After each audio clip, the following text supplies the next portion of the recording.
अस्सलामुअलैकुम स्टूडेंट, कैसे हैं आप सब। आज मैं आपकी बायोलॉजी की तैयारी को बहुत ज़्यादा आसान बनाने वाली हूँ। आज मैं आपके साथ चैप्टर नंबर 1 के ऐसे सवालात शेयर करूंगी कि अगर आप पूरे चैप्टर की भी नहीं, सिर्फ इन सवालात की तैयारी कर लो तो आप इस चैप्टर को अच्छे से कवर कर लोगे। यानी आपको पूरा चैप्टर समझने की, रट्टा लगाने की जरूरत इंशाल्लाह नहीं पड़ेगी। सही है। तो मैं बात कर रही हूँ क्लास मैट्रिक बायोलॉजी के चैप्टर नंबर 1, गैशियस एक्सचेंज की। स्टूडेंट, गैशियस एक्सचेंज जो चैप्टर है ना, इस चैप्टर में आपको बहुत ज्यादा चीजें दी गई हैं, बहुत ज्यादा टॉपिक्स दिए गए। लेकिन अगर हम बात करें बोर्ड एग्जाम के पॉइंट ऑफ व्यू से, तो बोर्ड एग्जाम में कुछ ही टॉपिक ऐसे हैं, कुछ सवालात स्पेशल ऐसे हैं जो अमूमन पेपर में पूछे जाते हैं। सही है। तो आपके पास पूरी बायोलॉजी की बुक में टोटल 9 चैप्टर हैं। उन 9 चैप्टर में से अगर हम डिस्ट्रीब्यूशन करें क्वेश्चन की, तो हर एक चैप्टर से एटलीस्ट 2 से 3 सवाल लाजमन पूछे जाते हैं। सही है। अब टाइम बहुत ज्यादा कम रह गया है, आपके पेपर बहुत नजदीक हैं। तो इतने कम टाइम में अगर हम सिर्फ उन सवालात को प्रिपेयर कर लें जिनके 90% चांस है क्वेश्चंस के पेपर में आने में, तो वो ज्यादा अच्छा हो जाएगा। सही, एज कम्पेयर टू कि हम पूरी बुक को आप समझें या हम उसको रट्टा लगाएं। सही है। तो मैं आपके साथ आज उसी तरीके से 3 सवालात शेयर करूंगी चैप्टर नंबर 1 के, 2 शॉर्ट के, 1 लॉन्ग के। अगर आप इन सवालात को प्रिपेयर कर लोगे तो आपके चैप्टर नंबर 1 की टेंशन बिल्कुल खत्म हो जाएगी। सही है। तो क्वेश्चन कौन से हैं? अगर हम बात करें शॉर्ट क्वेश्चन की, तो शॉर्ट क्वेश्चन में 2 सवाल ऐसे हैं जो मोस्टली रिपीटेड हैं। सही है। मोस्टली क्या है हमारे पास? रिपीटेड है, यानी ये सवालात अमूमन पेपर में आ चुके हैं। सही है, हर बार ये सवाल पूछे जा चुके हैं। तो आपने इन दोनों सवाल को तो बिल्कुल भी नहीं छोड़ना। ठीक है। सबसे पहला सवाल है, व्हाट इज लंग कैंसर? कि लंग कैंसर क्या होता है? छोटा सा सवाल है, 2 नंबर का। अपने आंसर इसको 2 मार्क्स के लिहाज से, 2 मार्क्स के लिहाज से आंसर लिखना है। सही है। तो एंड में मैं आपको आंसर भी गाइड करूंगी कि इन सवालात के आप सही तरीके से सूटेबल आंसर कैसे लिख सकते हैं। सही है। दूसरा सवाल है, हाउ इज एस्थमा कैरेक्टराइज? कि एस्थमा किस तरीके से कैरेक्टराइज है, यानी कैरेक्टराइज से मुराद कि एस्थमा क्या है, किस तरीके से होता है, इसके यूजुअली सिम्टम्स क्या देखने को मिलते हैं। तो ये भी 2 नंबर का सवाल है, तो इसको हम 2 मार्क्स के लिहाज से ही लिखेंगे। लॉन्ग में ये जो सवाल है ना, ये मोस्ट इंपॉर्टेंट है। सही है। मोस्ट क्या है स्टूडेंट? इंपॉर्टेंट है, हर बार पूछा जा चुका है, स्पेशली इसके डायग्राम। सही है। तो जो डायग्राम है ना, ये डायग्राम लॉन्ग के लिए, लॉन्ग क्वेश्चन में डायग्राम आता है। सही।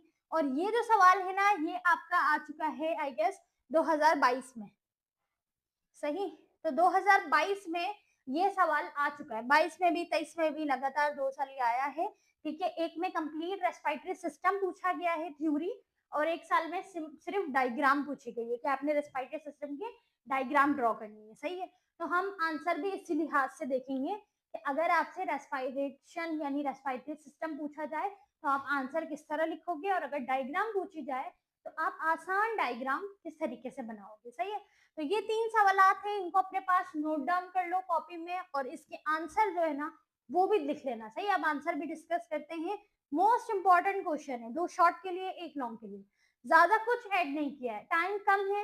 इन्हीं चीजों की अगर आपने तैयारी कर ली तो आप आराम से अपने बायोलॉजी का पेपर ना सिर्फ क्लियर कर पाओगे, बल्कि आप अच्छे मार्क्स भी ले पाओगे। सही है। तो अब हम इसके आंसर्स को देखते हैं। ठीक है। सवाल था, व्हाट इज लंग कैंसर? इसका आंसर है, lung cancer is a often fatal disease where abnormal cells in one or both lungs grow unaccountably, forming tumors that destroy health tissue. तो बेसिकली लंग कैंसर एक fatal disease है, ये बात याद रखिएगा कि ये जो लंग कैंसर होता है ना, ये होता है फैटल डिजीज। फैटल से क्या मुराद है? फैटल का मतलब होता है ऐसी बीमारी जो क्लोज ब्रिंगिंग टू डेथ, जो डेथ के करीब ले जाए। सही है। यानी ये ऐसी डिजीज है जो इंसान को डेथ के करीब ले जाए। सही। इसकी वजह से इंसान की डेथ हो जाती है। क्यों?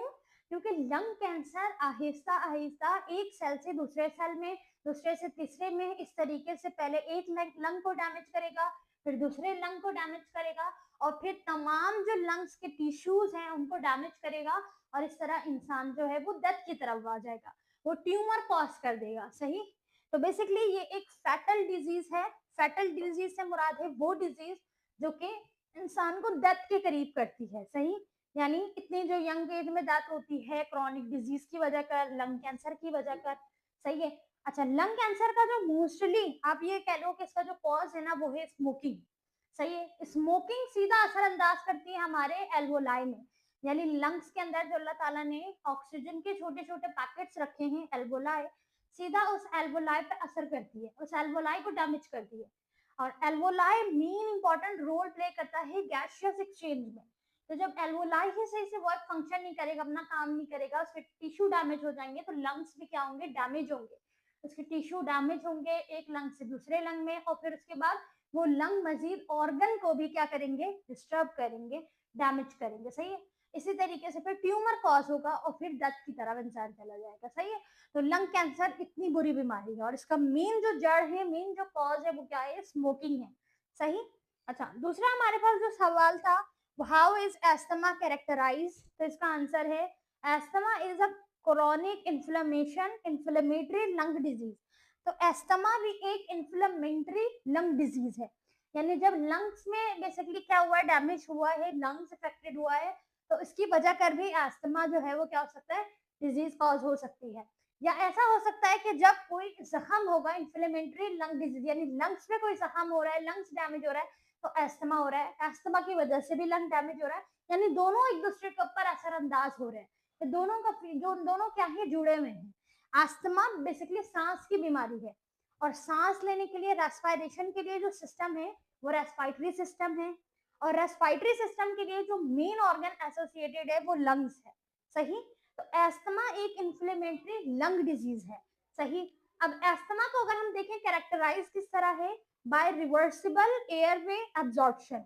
रिवर्सिबल एयरवे एब्जॉर्प्शन, इसमें सबसे ज्यादा ये देखने को मिलता है कि एस्थमा के पेशेंट सांस लेने में बहुत प्रॉब्लम आती है, सांस लेने की ब्रीथिंग जो है ना, शॉर्टनेस ऑफ ब्रीथिंग होती है।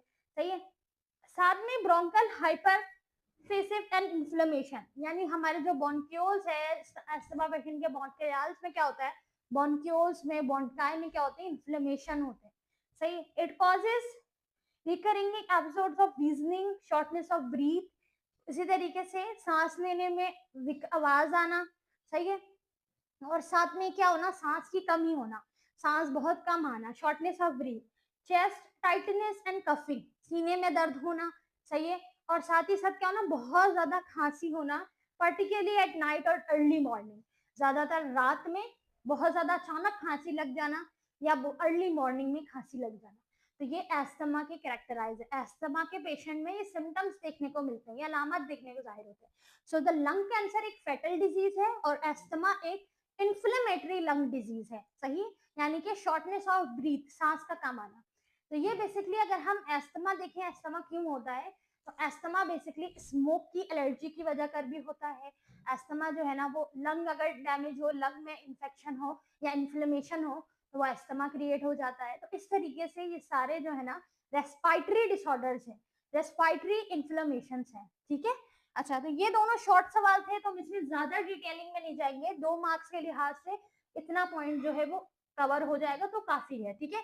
आप हेडिंग मार्क करेंगे सबसे पहले, व्हाट इज लंग कैंसर, अगर सवाल है तो आपने लंग कैंसर की हेडिंग लगाई, फिर लंग कैंसर को बताया कि लंग कैंसर किस तरीके का डिजीज है, कैसे कॉज होता है, सिम्टम्स क्या है। ठीक है। इसी तरह एस्थमा कैरेक्टराइज, एस्थमा क्या है, एस्थमा किस तरह कॉज होता है, इसके सिम्टम्स क्या है, ट्रीटमेंट क्या है। सही है। तो इस तरह आपने बताना है। अब हम आते हैं लॉन्ग क्वेश्चन की तरह। लॉन्ग क्वेश्चन एक ही है, रेस्पिरेटरी सिस्टम। अब रेस्पिरेटरी सिस्टम दो तरीके से पेपर में पूछा जा सकता है, एक है थ्योरी बेस्ड क्वेश्चन। सही है। थ्योरी बेस्ड क्वेश्चन से क्या मुराद है, थ्योरी बेस्ड क्वेश्चन से मुराद है कि आपने उसमें हेडिंग वाइज काम करना है, हेडिंग वाइज बताना है कि रेस्पिरेटरी सिस्टम बेसिकली क्या है, जिसमें सबसे पहले आप पेयर ऑफ लंग्स को बताएंगे। ठीक है। फिर उसके बाद आप जो है ना वो पूरा जो एयर पैसेज वे है नेजल कैविटी से लेकर डायाफ्राम तक आप पूरा वो बताएंगे। ठीक है। थ्योरी में अगर सिर्फ डायग्राम आ जाए तो आपने सिर्फ एक सादी डायग्राम बनानी है, और उस डायग्राम में कलरिंग नहीं करनी है, बस उसमें लेबलिंग परफेक्ट तरीके से करनी है।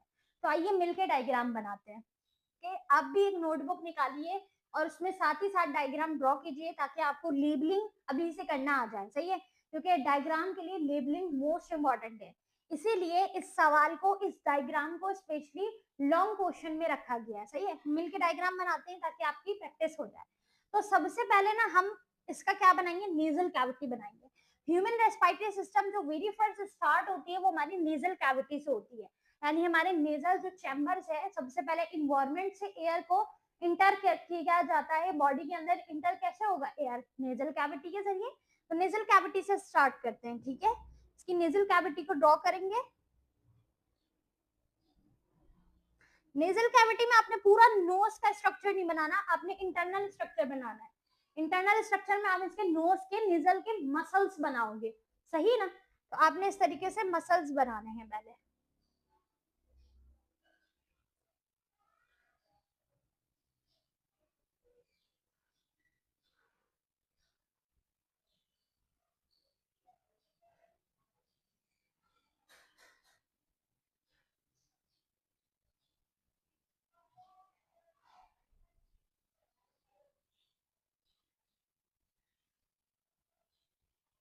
अब हम इसके क्या बना रहे हैं स्टूडेंट, अब इसके लैरेंक्स बना रहे हैं, जो वोकल बॉक्स होता है वोकल बॉक्स बना रहे हैं, लैरेंक्स बना रहे हैं, ठीक है। एक ट्यूब लाइक स्ट्रक्चर होता है, जैसे आपने अपनी बैकबोन देखा है, बैकबोन रीढ़ की हड्डी, इसी तरीके से हमारे ये गर्दन में भी जो लैरेंक्स हैं इसी तरीके से स्ट्रक्चर होता है, सही है। अच्छा, अब यहाँ से ये डिवाइड होगा, स्प्लिट होगा, ठीक है, दो बोंगियोल्स में। और यहीं पर किसका स्ट्रक्चर आपको देखने को मिलेगा, यहीं पर आपको एल्वोलाई का स्ट्रक्चर भी देखने को मिलेगा, सही है स्टूडेंट।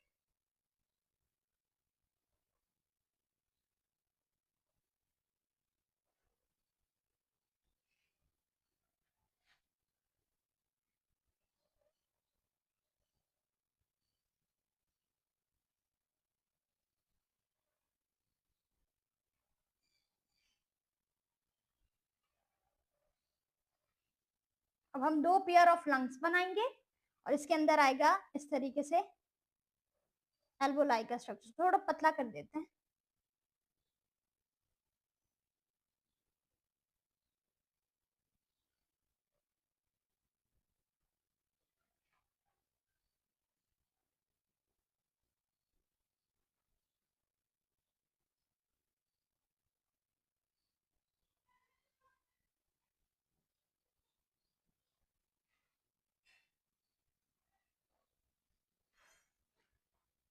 ठीक है, तो ये हमारे पास हो गया लंग्स, पेयर ऑफ लंग्स और अंदर उसके एल्वोलाई का स्ट्रक्चर, सही है। ये इसके एल्वोलाई आ गए, इस तरीके से थोड़ा ब्रांचेस नुमा शाखों नुमा जो है ना एल्वोलाई फैला हुआ होगा, सही है। इस तरीके से ब्रांचेस नुमा शाखों नुमा इसका स्ट्रक्चर जो है वो इस तरीके से फैला हुआ होगा, ठीक है स्टूडेंट। अच्छा, तो ये हो गया हमारे पास पेयर ऑफ लंग्स और उस लंग्स के अंदर हो गए एल्वोलाई, सही। अब इसके अंदर जो है ना इस तरीके से एयर पार्टिकल भी बना सकते हो या इसको इसी तरीके से छोड़ भी सकते हो, सही।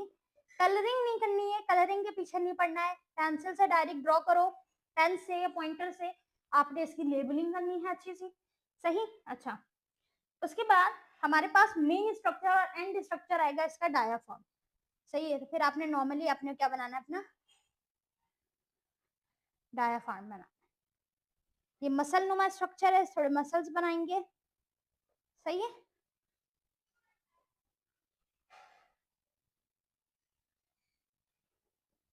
तो ये हो गया डायाफ्राम, सही है।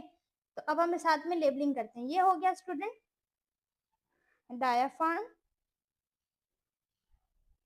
सही। अच्छा, और ये हमारे पास जो है ना एल्वोलाई के स्ट्रक्चर यहीं पर आ जाएंगे। ये पॉकेट नुमा जो आपको स्ट्रक्चर देखने को मिल रहा है ना इस तरीके से, ये है हमारे पास एल्वोलाई। एयर सैक का जो पॉकेट है जिसमें फुल ऑफ एयर है, ये पॉकेट है फुल ऑफ एयर, यहाँ पे आपको फुल ऑफ एयर्स देखने को मिलेंगे, सही है। ये है एल्वोलाई का स्ट्रक्चर जो मेन फंक्शन परफॉर्म करेगा रेस्पिरेशन में, यानी गैसियस एक्सचेंज यहीं पर परफॉर्म होगी, ठीक है। गैसियस एक्सचेंज कहाँ परफॉर्म होगी, यहीं पर स्टूडेंट परफॉर्म होगी, सही है। तो ये हमारे पास हो गया पॉकेट ऑफ एयर यानी कि एल्वोलाई। अच्छा, बाकी ये जो स्ट्रक्चर आपको देखने को मिल रहा है ये हमारे पास बॉन्क्यूल्स है, सही है, बॉन्काई, और सिंगली हम इसको बॉन्क्यूल्स कहेंगे, अगर पेयर्स में कहेंगे ब्रांचेस तो मत कहेंगे तो बॉन्क्यूल, ठीक है। अब बॉन्काई हो गया, बॉन्क्यूल्स हो गया, अब ये हमारे पास है ट्रकिया, ट्रकिया यानी कि विंड पाइप, इसका दूसरा नाम होता है विंड पाइप, यानी हवा एयर जो है वो यहाँ से पास होगी, नेजल चैम्बर से इन्वायरमेंट से लिया जाएगा, फिर उसके बाद यहाँ से पास आउट होगी, लंग्स पे जाएगी। लंग्स के अंदर जो पॉकेट ऑफ एयर है, एल्वोलाई है, वो परफॉर्म करेंगे रेस्पिरेशन को। सही है ना? अच्छा, अब इसके ऊपर वाला जो हिस्सा आपको ट्रकिया से जो ऊपर वाला हिस्सा नजर आ रहा है वो है हमारे पास लैरेंस। लैरेंस से क्या मुराद, यानी vocal box, voice box, vocal box, sound box. सही है, इसको साउंड बॉक्स भी कहते हैं, वॉइस बॉक्स भी कहते हैं और वोकल बॉक्स भी कहते हैं। तो अगर एमसीक्यूज में लिखा हो तो कंफ्यूज नहीं होना, लैरेंस को हम वोकल बॉक्स कहते हैं, वॉइस बॉक्स कहते हैं, साउंड बॉक्स कहते हैं। ठीक है, तो लैरेंस है यानी जिससे हमारी आवाज निकलती है, ये वो हिस्सा है लैरेंस। सही है। अच्छा, लैरेंस के ऊपर जो इसका स्ट्रक्चर होता है वो होता है फेरेंस।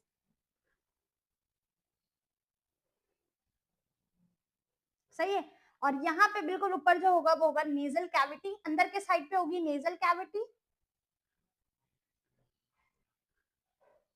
और बाहर वाला जो स्ट्रक्चर होगा दैट इज जस्ट नेजल। सही है, नेजल या नेजल चैम्बर। सही है, नेजल नोज। सही है, ठीक है स्टूडेंट, तो ये हमारे पास है नेजल नोज, जहां से एयर, अब इन्वायरमेंट में क्या है स्टूडेंट, इन्वायरमेंट में एयर है, एयर इंटर होगी नोज के जरिए। सही है, नोज के बाद अंदर नेजल कैविटी है। नेजल कैविटी में अल्लाह ताला ने क्या सलाहियत रखी है, नेजल कैविटी में, नेजल चैम्बर में अल्लाह ताला ने ऐसी सलाहियत रखी है, इसमें छोटे छोटे सिलिएटेड हेयर्स होते हैं। हमारे नोज के अंदर छोटे छोटे सिलिएटेड हेयर्स हैं, वो हेयर्स अल्लाह ने इसलिए रखे हैं ताकि जब इन्वायरमेंट से एयर आएगा, हवा आएगी, हवा को लिया जाएगा, इंटर किया जाएगा, तो जितने भी डस्ट पार्टिकल्स हैं या जितने भी टॉक्सिक मटेरियल हैं, टॉक्सिक या हार्मफुल जो इसमें वो है, मिक्सचर है गैसेस के, तो एयर क्या है, air is the mixture of gases.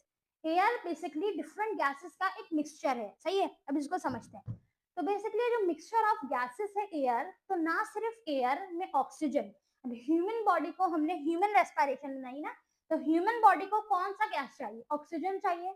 तो सिर्फ इस एयर में आपको O2 नहीं मिलेगा, ऑक्सीजन नहीं मिलेगा, बल्कि ये मिक्सचर ऑफ गैसेस है, तो इसमें बहुत डिफरेंट गैसेस हैं। सही है, तो जब ये एयर इंटर होगी हमारे नोज में, नेजल चैम्बर में, तो इस नेजल चैम्बर में, इस नेजल कैविटी के अंदर, इस नेजल नोज के अंदर क्या है, नेजल कैविटी है, और नेजल कैविटी के अंदर अल्लाह ताला ने छोटे छोटे हेयर्स रखे हैं, सिलिएटेड हेयर्स। ये हेयर्स क्या करते हैं, डस्ट पार्टिकल को फौरन ट्रैप कर लेते हैं। जैसे एयर इंटर होगा, डस्ट पार्टिकल ट्रैप हो जाएंगे by the help of nasal hairs, ciliated hairs, और जितने भी ऑक्सीजन है उनको जाने का रास्ता दे देंगे कि ऑक्सीजन जा सकता है। और जो हमारी जो नेजल कैविटी है उसके अंदर जो म्यूकस नुमा, एक लिक्विड नुमा म्यूकस नुमा स्ट्रक्चर है, चिपचिपा स्ट्रक्चर है, वो क्यों रखा गया है, वो इसलिए है ताकि वो बेसिकली एयर को थोड़ा वार्म कर सके, गर्म कर सके, हीट प्रोवाइड कर सके। तो जब एयर थोड़ी सा गर्म होगा, वार्म होगा, वार्म होकर हमारी बॉडी में जाएगा, तो वो लंग्स को, लंग्स के टिश्यू को डैमेज नहीं करेगा। अगर डायरेक्ट इन्वायरमेंट से एयर हमारे नोज से इंटर होगा तो वो डैमेज करेगा। इसीलिए अल्लाह ताला ने हमारी बॉडी को ऐसा डिजाइन किया है, ऐसा बनाया है कि वो अपने एक एक मैकेनिज्म को अच्छे से फंक्शन कर सकता है, अच्छे से संभाल सकता है। सही है, तो जब नोज के अंदर हवा जैसी जाएगी, नेजल कैविटी में जो मौजूद फ्लूइड है, जो म्यूकस है, फ्लूइड है, सिलिएटेड हेयर्स हैं, वो इस एयर को अपनी बॉडी के टेम्परेचर के लिहाज से, बॉडी के मैकेनिज्म के लिहाज से कन्वर्ट करेंगे। सही है, सबसे पहले हेयर, सिलिएटेड हेयर्स क्या करेंगे, डस्ट पार्टिकल्स को ट्रैप कर देंगे, रोक देंगे, और सिर्फ ऑक्सीजन को आने देंगे। फिर उसके बाद जो म्यूकस है, जो चिपचिपा जो फ्लूइड नुमा स्ट्रक्चर है, वो उसको वार्म करेगा, गर्म करेगा, हीट प्रोवाइड करेगा, फिर एयर इंटर होगा, फिर एयर जाएगा हमारे फेरेंस से गुजरते हुए लैरिंग्स पे, साउंड बॉक्स पे गुजर के फिर ट्रकिया पे जाएगा। Now trachea is the main wind pipe, ये है मेन हवा का जाने का रास्ता। सही है।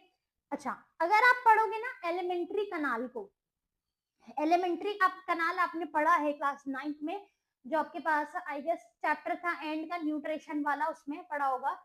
तो जो डाइजेस्टिव सिस्टम होता है स्टूडेंट और रेस्पिरेशन सिस्टम, ये दोनों अलग सिस्टम है।